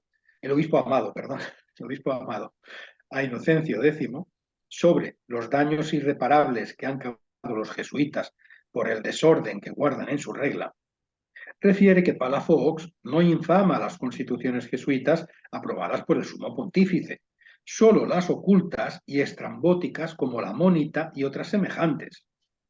Advierte que nuestro amantísimo prelado lo único que impugna es el mal uso de la regla y constituciones aprobadas, y como un contrario se cura o se remedia con otro contrario, pide el señor Palafox al pontífice remedie a esta religión con algunos estatutos más rigurosos para que con ellos se curen las llagas que no se pudieron evitar con las blandas y perfectísimas constituciones que les dejó San Ignacio, mal guardadas por ellos. Advierte también que esta carta ha sido quitada por el santo oficio del Sacro y Tremendo Tribunal de la Santísima Inquisición, pero no porque se oponga a la fe católica, sino porque no llegue a manos del vulgo y así se ofenda a la Compañía de Jesús, terminando en una súplica por la paz y la concordia entre los príncipes cristianos, por la extirpación de las herejías y, principalísimamente, por la beatificación de nuestro carísimo padre Juan de Palafox y Mendoza. Pues de esta suerte veremos sosegadas las olas que la Compañía ha levantado hasta el cielo y, en una palabra, será entonces la Compañía seguro vergel y estrella que nos guía para la gloria. Bueno, Era tapar el resumen que hace Curi Camacho es de, si es así, el sujeto este es un redomado hipócrita, de lo más relamido, pero bueno, ¿no? O sea, pero indica que hay una guerra colosal, ¿no? O sea, eso sí. Era tapar el sol con un dedo. Palafox sí había pedido la extinción de la Compañía, ya mezclando a los jesuitas con otras órdenes, ya colocándolos en el clero secular. Los párrafos arriba escritos solo indican que hacia estas alturas los jesuitas habían seguido con la discusión y que no aminoraban su agitación. Y es que las dificultades pasadas seguían en el recuerdo, y el culto que con intensidad creciente se rendía a Palafox desde su misma partida de México en 1649 había llegado a la solicitud de canonización, cosa a la que terminantemente se opusieron los jesuitas mexicanos y europeos y que efectivamente lograron impedir. En efecto, ante la causa de canonización de Palafox y Mendoza, el Papa Inocencio XII, y ante la presión jesuita que solicitaba se les oyera sobre el punto de la carta segunda, quiso que dicha carta se examinase antes y se decidiera si ella sola era un pleno obstativo perentorio, nombrando una congregación de 14 cardenales. De estos, 7 opinaron que efectivamente era un obstáculo perentorio para proceder a su beatificación. 2, que se oyera previamente a la Compañía de Jesús, y 5, se admitiese su introducción, reservándose para después el examen y juicio de la carta. El proceso de canonización había sido evitado. Monita privata o un libelo calumniador. Cuando Fernando de Bustillo afirma que Palafox no infama las constituciones jesuitas, solo las oculta. Palafox no ha sido elevado a los altares, pero sí ha sido beatificado por San Juan Pablo II. Ajá. Por Juan Pablo II. Bueno, Ya. vaya. En un primer nivel, pero Vale. Significativo. ¿Y qué significación tiene que se haya intentado volver a poner en valor la imagen de este obispo? ¿Tú puedes imagino entenderlo? que será interés de la Iglesia mexicana. Vale, la Iglesia mexicana, por tener un santo. Claro, de acuerdo. Vale. Sí. No por pervivencia del conflicto, del antiguo conflicto. No creo. Bueno, yo creo que el conflicto este está vinculado a algo que pone en el artículo que os he puesto entre los rigoristas y los probabilistas, entre los dominicos y los jesuitas. Ajá. Me da que Palafox, no estoy muy seguro, pero debía ser más partidario de los dominicos. De hecho, él estableció, lo primero que hizo cuando llegó a Puebla fue establecer el Colegio de las Dominicas. ¿Eh? Y creo que, pues, sobre todo, es el tema de que quién manda aquí. El obispo, y tienen que estar todos bajo los jesuitas también, o los jesuitas van por libre. El tema de que el obispo es el que tiene que tener mando en plaza, estaba claramente detrás de toda esta historia, ¿no? Parece ser lo segundo, ¿no? Como lo segundo. Sí, de que has puesto dos cuestiones, ¿no? Si a mí quién manda aquí. Ah, Bueno, de lo que has dicho, lo segundo me parece, vamos. sí, sí, sí. Oye, Ay, eh, el- bueno, es lo mismo, lo dejamos, seguimos adelante. Sí, sí. El artículo ¿a qué artículo te refieres ahora, He Joaquín, puesto en el chat un enlace, Uno que has puesto. un artículo que se Un llama enlace que has puesto en el chat. ¿Pero Creación cuándo lo has, Informativa, una nueva cuándo España lo has con puesto? Fundación Marín de Alcázar, de quien ya hemos ¿Cuándo lo hablado. has puesto? Mira abajo en la pantalla, Joaquín, en ¿Abajo? los Chat. comandos que hay abajo. Sí, Con el ¿y qué chat. tengo que...? ¿Ves alguna ventanita roja por ahí que pone chat? En Sí, rojo. sí, un 2, chat. Mostrar Si le vistas. das, si clicas ahí, si le das ahí, se te abrirá una pantalla. Mostrar vistas previas. No consigo abrirlo. No, a ver. Pone pausar grabación. No, no, No. Déjalo, no. luego lo intentas. Ah, sí, Luego cuando acabemos, Vale, vale, vale. Esto, luego, si se cierra, si cerramos esto, para recuperar ese enlace, ¿cómo tengo que hacerlo? O sea, cuando yo cierre, cuando cerremos la sesión, ¿dónde puedo encontrar esto? ¿O se borrará? Pregunto. no lo sé, pero se puede bajar ahora. Alguien lo puede bajar y quedarse en el ordenador. A ver si lo hago yo. Si queréis, lo hago yo un momentito, pero Sí, Bueno, a ver si tiene algún hay que sitio. bajarlo y archivarlo, Joaquín. No sé cómo se hace. Bueno, si uno de vosotros lo hace, me lo envía luego a ya, mi ya está, ya correo. está. Ya me lo he. Perdón, la interrupción. Ya me lo he guardado yo, luego os lo envío, ¿vale? Vale, pues muchas gracias. Y muchas gracias, Joaquín. Vale. Vale. Continúo, ¿sí? Vale. Monita privata o un libelo calumniador. Cuando Fernando de Bustillo afirma que Palafox no infama las constituciones jesuitas, solo las ocultas y estrambóticas como la Mónita y otras semejantes, estamos tocando un punto crucial, y es de suyo el que justifica todo lo antes dicho. Vale, ahora viene la explicación, en teoría. Tan importantes para nuestros propósitos como los problemas teóricos de la ciencia condicionata y los problemas epistemológicos del minus probabilismus son sus implicaciones sociales, políticas y morales.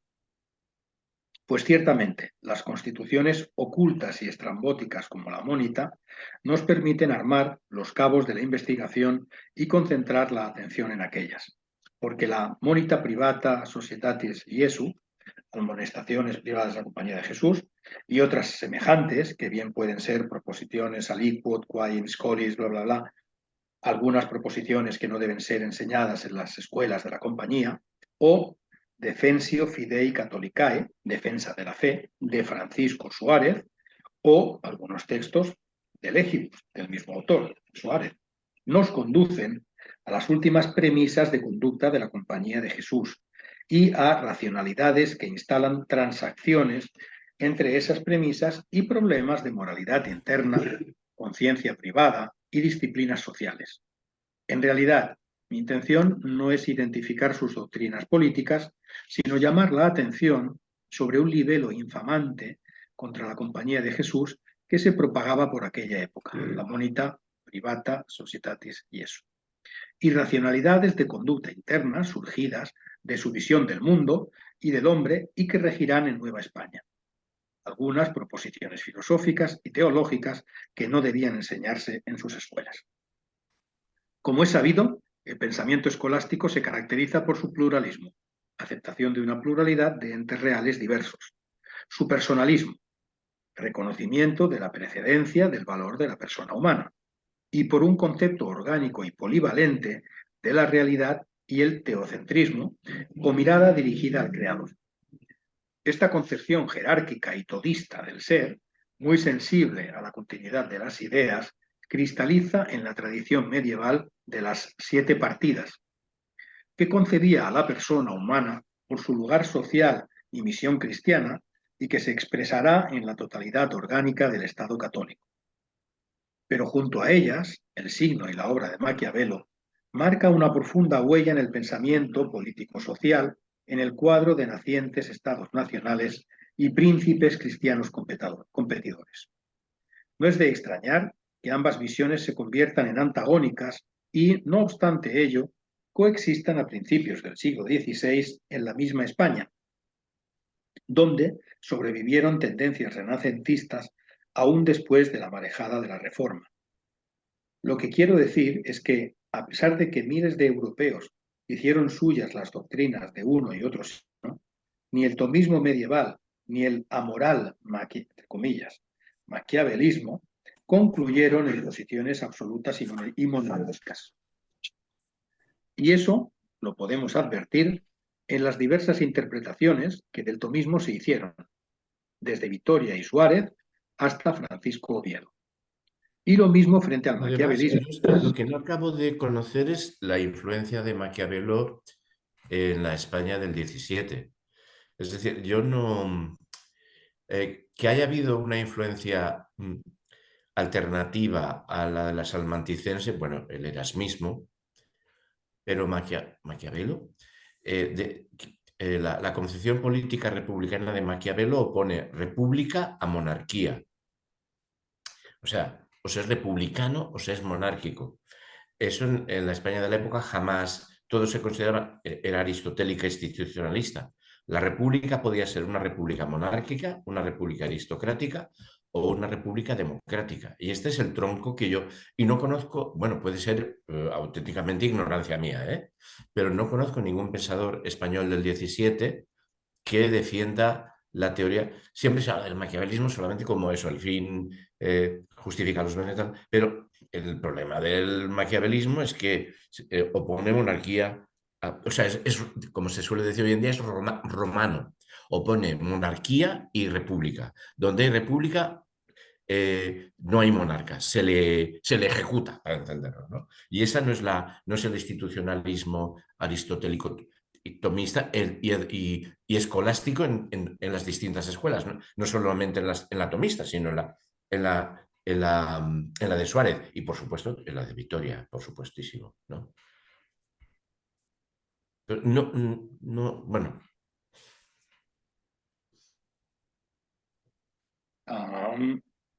Vale, perdón. Perdón, que me he perdido por la línea en la que iba. Arriba del todo, 374, desde Vitoria hasta Francisco de Oviedo. Correcto, vale, ya está, sí, había girado la página. Y lo mismo frente al maquiavelismo, donde se dan exégesis diversas. Es cierto que en 1559 Maquiavelo será puesto en el Índex y que el jesuita Rivadeneira publicará en 1595 su obra antimaquiavélica. Pero a estas alturas el aprendizaje en el debate político será inevitable a pesar de las elecciones hechas en uno u otro lado. De Regimine Principium de Santo Tomás, Principum de Santo Tomás aparece en 1523. Los discursos de Maquiavelo en 1552. Este debate permitirá expresar a estos hombres de los siglos XVI y XVII la osadía de sus secretos deseos y de saber proponer una solución, adaptada a las necesidades y al estado de ánimo de unas masas inquietas e insatisfechas.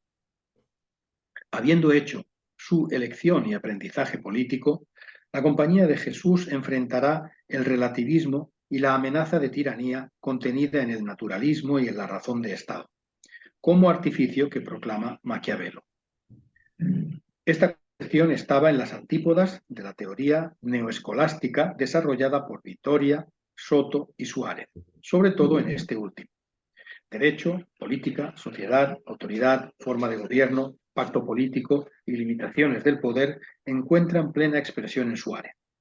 Es tal el influjo extenso y profundo de Suárez que sus hermanos de religión venerarán su obra, teniendo un significado especial en su andamiaje teológico, filosófico, político, penetrando en la estructura de la compañía.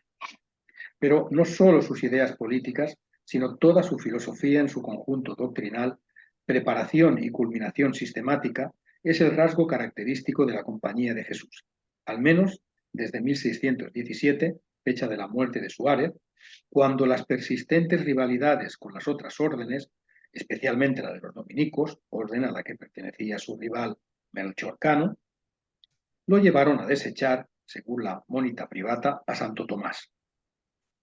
En las clases de gramática no se enseñe con otro arte que con el de la gramática de Nebrija, y en la filosofía, por ningún motivo, se mezclen opiniones de Santo Tomás, sino de nuestro padre Suárez y otros varones insignes de la compañía. Ahora bien, aquí se cita más bien la filosofía. Bueno, claro, la política es una parte de la filosofía, pero ahí puede, pero yo creo que más bien la gran diferencia está en la parte filosófica que haría.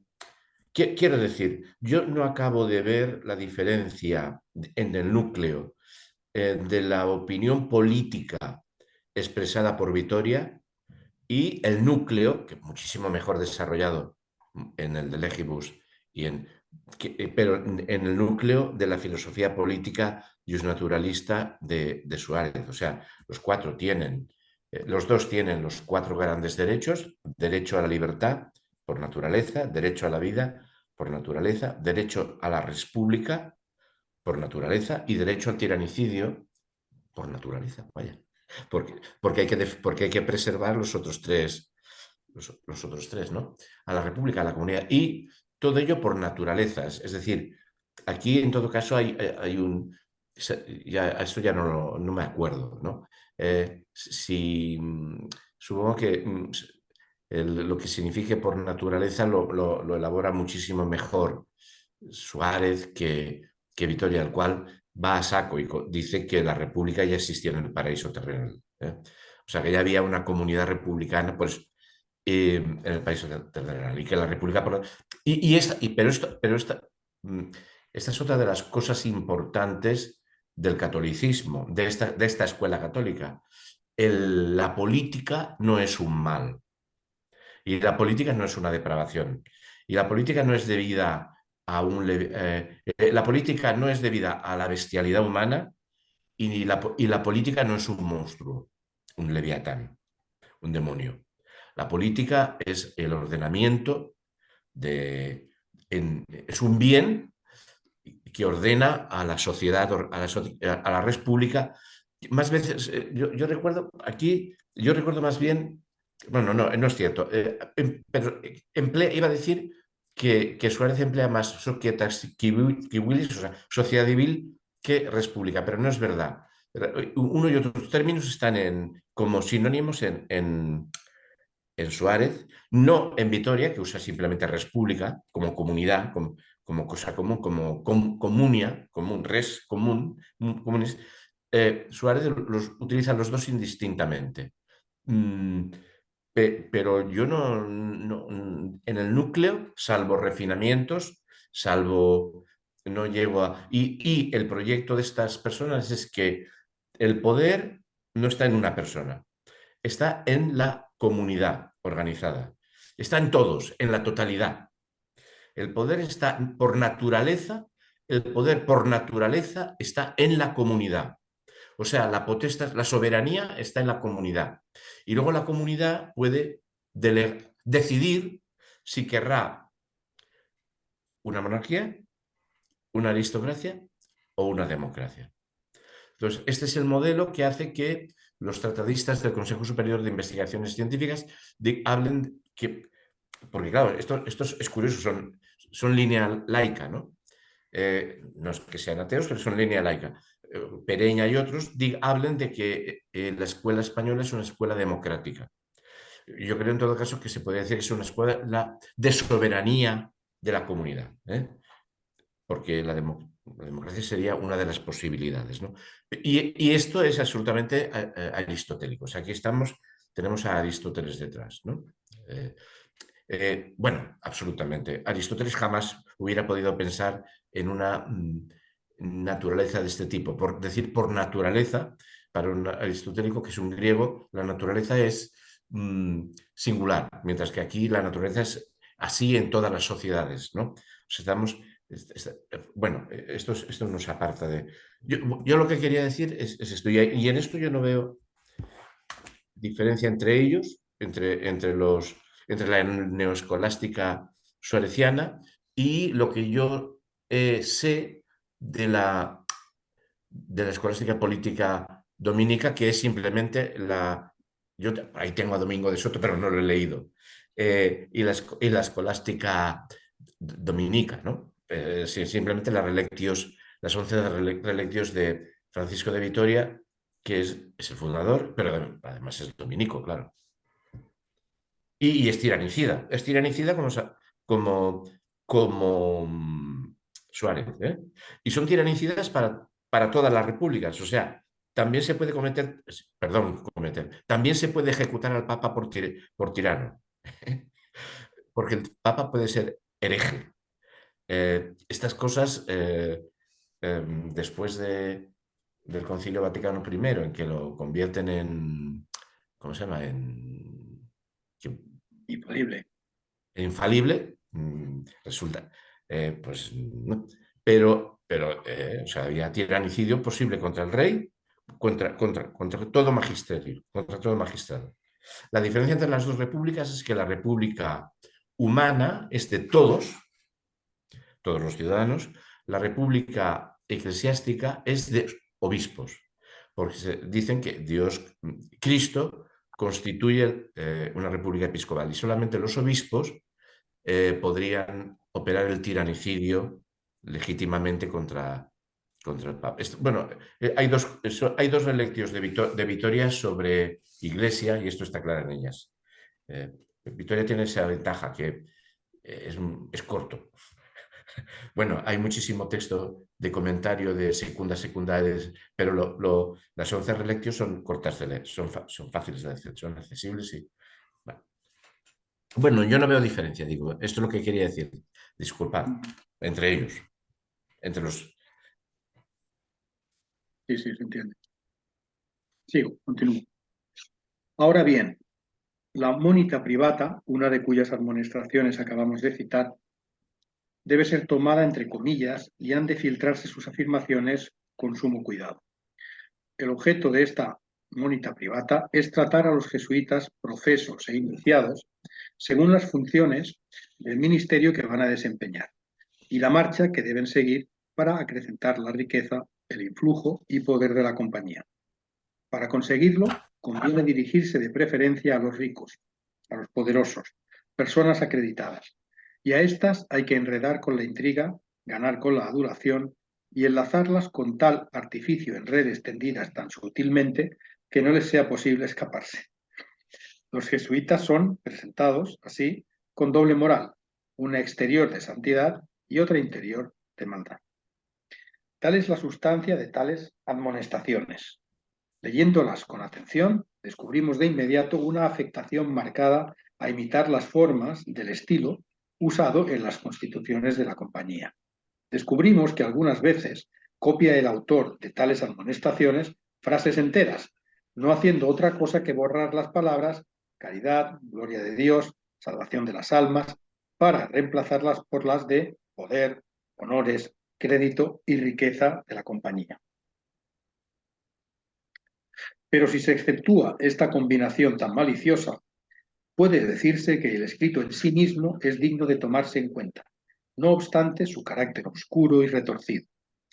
Las cartas de Palafox, los ataques frontales a los jesuitas por parte de jansenistas, calvinistas y masones, se hacían dando la cara o sobre un trasfondo de argumentación. Mas aquí el documento es un tenebroso tejido de admonestaciones donde no es difícil descubrir que la impostura no tiene el mayor apoyo. La monita privata no tiene existencia sino en la imaginación febril de quien la escribió y publicó.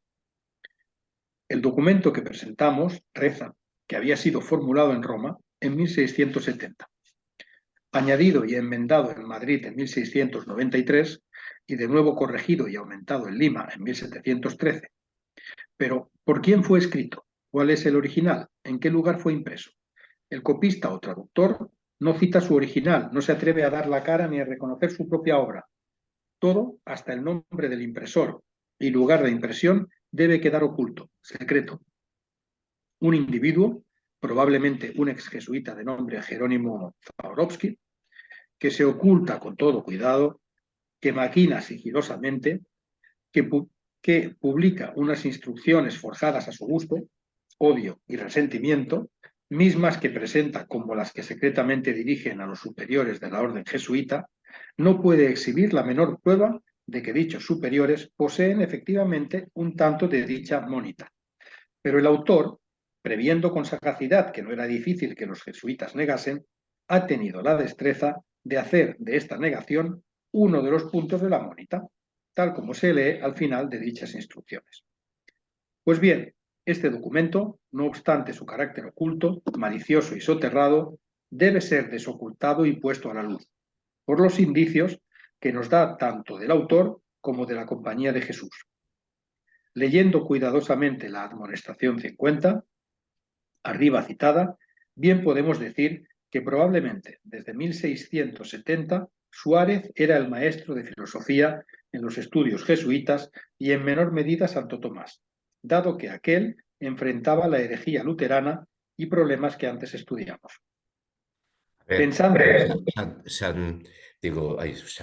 Suárez no era importante por enfrentar la herejía luterana. O sea, quiero decir, yo no lo dudo que era antiluterano, pero las disputaciones metafísicas, el de Legibus o el de... Aquí me he traído un trozo de un tomo del Juramento de Fidelitatis, por si acaso había que ver reflexión sobre el tirannicidio, ¿no? El juramento. Aquí es política o es metafísica o es... o sea, es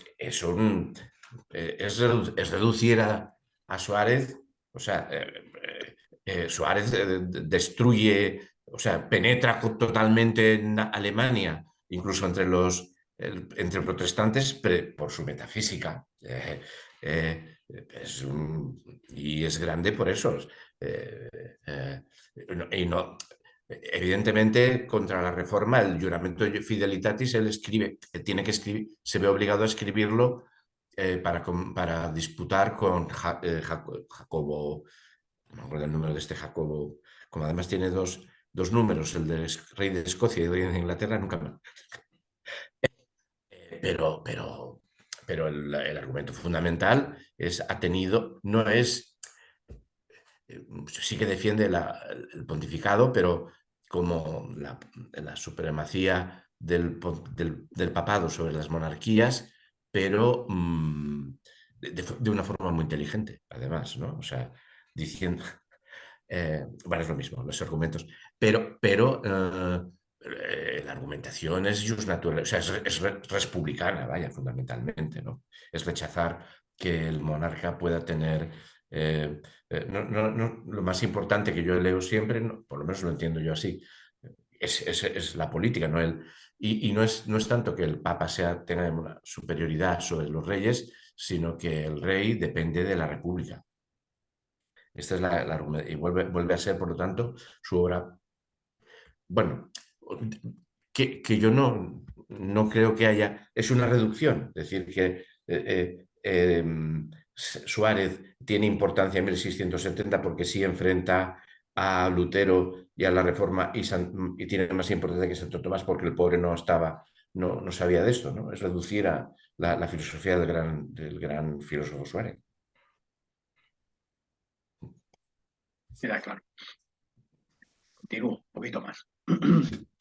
Pensando en voz alta sobre sus ideas, aunque la Mónica sea un texto oculto, esta exhortación contundente proclama ardientes convicciones independientes, hace llegar la voz jesuita, su concepción educativa, su situación y revela el grado de enfrentamiento al que se había llegado con sus rivales dominicos, al grado de no querer saber nada de Santo Tomás. La aventura es ciertamente sorprendente. ¿Qué puede haber de común entre Suárez y la historia virreinal, jesuitas, misioneros o letrados? Mucho, seguramente, pero es una historia aún por explorar. Pero la evidencia de estas admonestaciones, copia que reposa en la que fue el Colegio del Espíritu Santo de la Compañía en Puebla, hoy Universidad Autónoma de Puebla, la existencia de hasta 2 obras completas de Suárez en la Biblioteca Elías Amador de Zacatecas, las innumerables notas a pie de página, subrayados, interrogaciones que encontramos en las obras de Suárez en la misma Puebla, ofrecen la certeza de su profunda huella en teólogos, filósofos y políticos de la época. Y aunque hacia 1749, en las cuestiones esenciales de la filosofía y la teología, la Compañía tiende a acomodarse a las nociones generales de un catecismo concreto, modificando algunas tesis suaristas, estas modificaciones son, con todo, inherentes a su método educativo, la coherencia de su sistema de pensamiento. En efecto, la proposición primera de algunas proposiciones teológicas que no deben ser enseñadas en las escuelas de la Compañía es transparente al respecto. las leyes humanas, así como también las de la Iglesia, no tienen fuerza de obligación bajo pecado mortal. Esta proposición es toda una joya. Nos revela que sobre esta y otras cuestiones había que uniformar la conciencia en el campo de la teología, habida cuenta de que en tanto que hombres preocupados por las realidades políticas, los jesuitas habían desafiado las leyes del Estado absoluto, bajo inspiración suavita, y aún de la Iglesia, proponiendo precisamente lo que ahora modificaban, que las leyes humanas y las de la Iglesia no tenían fuerza de obligación y que quien las desobedeciera, en un caso de tiranía evidente, por ejemplo, no pecaba. Se puede acusar a la compañía de oportunista o maquiavélica, pero no olvidemos que una idea anima toda su filosofía educativa y circula por su obra como una corriente de agua viva que tanto aparece como desaparece. No olvidemos que una idea nutre a la vez temas lógicos y temas teológicos, una ética y una estética, una filosofía del espíritu.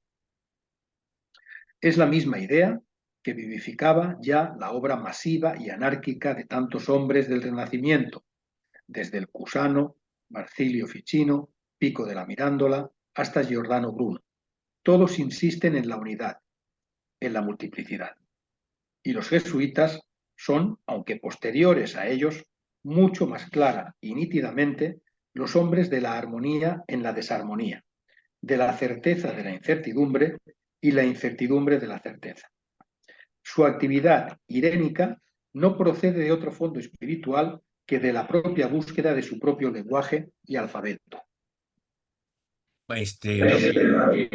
Sí, Son las, como son -5. Sí, podemos dejar en este apartado, ¿verdad? Sí. Sí. ¿qué ibas a decir, Joaquín? Además, No, eso, lo que acaba de decir Antonio, que no, yo no entraría ahora, porque el siguiente apartado sí. va a llevar bastante tiempo, bueno, 20 minutos por lo menos. Ya acabemos aquí, ya que acabamos Eso es. apartado, pues lo dejamos aquí para la siguiente. Vale. Simplemente comentaros que en Gutenberg, en la página esa os voy a poner el enlace ahora, hay una edición de la Secreta Monita Societatis Jesu, que está en inglés y en latín. Y no tiene nada que ver con la que viene en el libro, por cierto. Si tenemos en cuenta que el autor que reconoce el propio Curi Camacho es el jesuita polaco, Sí. y se supone que la primera edición se hizo en Cracovia, ¿qué carajo va a decir sobre Nebrija? Claro, claro. Sobre la gramática de Nebrija en Cracovia. El texto es muy diferente. Es la edición, la que está en Gutenberg, es la edición que se hizo en Baltimore en 1835, que tiene una dedicatoria preciosa. Dice, dedicado al presente arzobispo de Baltimore, del que se dice por sus amigos que es una persona de talento y conocimiento, y del que se cree, por muchos, que pertenece a la orden de los jesuitas. Este volumen se le dedica bajo la convicción de que su obligación como caballero, como escolar y como cristiano requiere de él refutar el libro si es falso o admitir su carácter genuino si es verdadero. Por su obediente servidor, el editor. Baltimore, 22 de julio de 1835.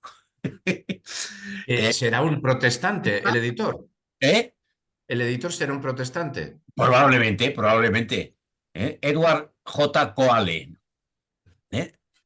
Ya digo, no tiene nada que ver, con lo cual me da impresión que el texto que está utilizando, que dice que encontró más adelante en la biblioteca esta de Zacatecas, pues es una versión un poco, qué sé yo, apócrifa, o un remedo o una reconfiguración, porque el texto además es bastante más larga que los 50 apartados que pone él.